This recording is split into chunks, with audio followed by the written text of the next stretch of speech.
Amalur is changing. Magic, once lost to the mortal races, has returned to the world. This is the age of Arcana. Order is giving way to chaos and destruction, and the Fate Weavers know that there are none in this world fated to save it. But hope lies in one who has already died, a hero who will embark on a quest to reshape the fate of the world.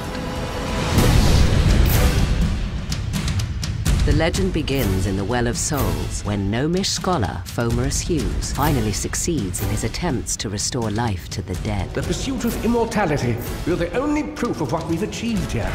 The hero's search for answers leads to the Fate Weaver Agarth, who sets the hero on a treacherous journey to discover the truth. Fate's weave is always hard to see, but your path is yours to determine.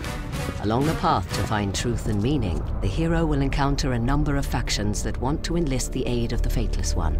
The hero may find it advantageous to join one or more of these factions, for they each possess unique knowledge that will help him on his journey. On the surface, the Travelers are a free-roaming society of entertainers and nomads living a carefree existence on the open road. Ain't no worries in Star Camp. Travelers are the way life should be for a bloke in these lands. However, they are from a lineage of the finest thieves that ever walked Amalur, and becoming one of the Travelers allows the hero to buy and sell stolen goods, as well as delve into the fine arts of stealth, crime, and subterfuge. I can part with the daggers for half of what I was asking. I'd rather not get on the bad side of the Travelers. The Scholia Arcana was formed generations ago. It has since become the central university for all mortals who wish to study the practice of magic. We have a responsibility to know what these forces are, so that we may better control it. A student who shows sufficient talent is granted access to the libraries of the Scholia Arcana, where they may study the arts of sagecraft, dispelling, and alchemy. My suspicions regarding your potential were well-founded.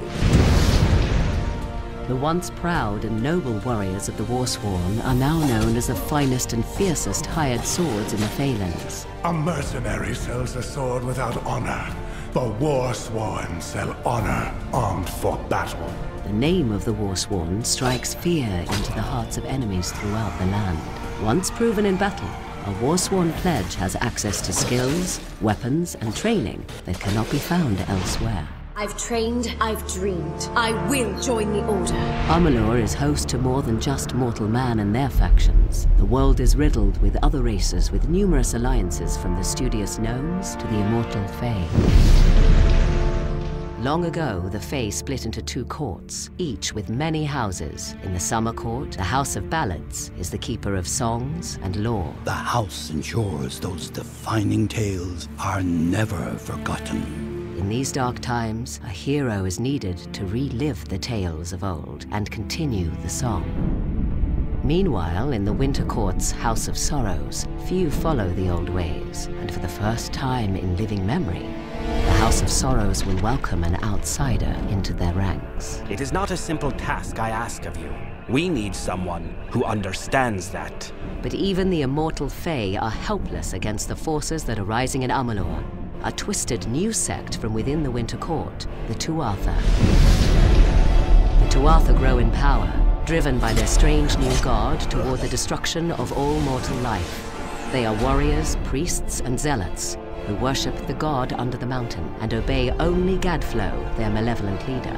For the first time in the history of the world, Fae have marched to war against the young races, and after a long decade of conflict, it seems that the Tuatha will emerge victorious. The rise of magic has upset the balance in Amalur, and the world teeters on the brink of chaos. Death has freed the hero from the bounds of fate, but there is a treacherous journey ahead for the Fateless One. With divided factions and warrior insurgents with their own agendas, the escalation of pure evil in the war-torn land will challenge and ultimately shape the hero's destiny.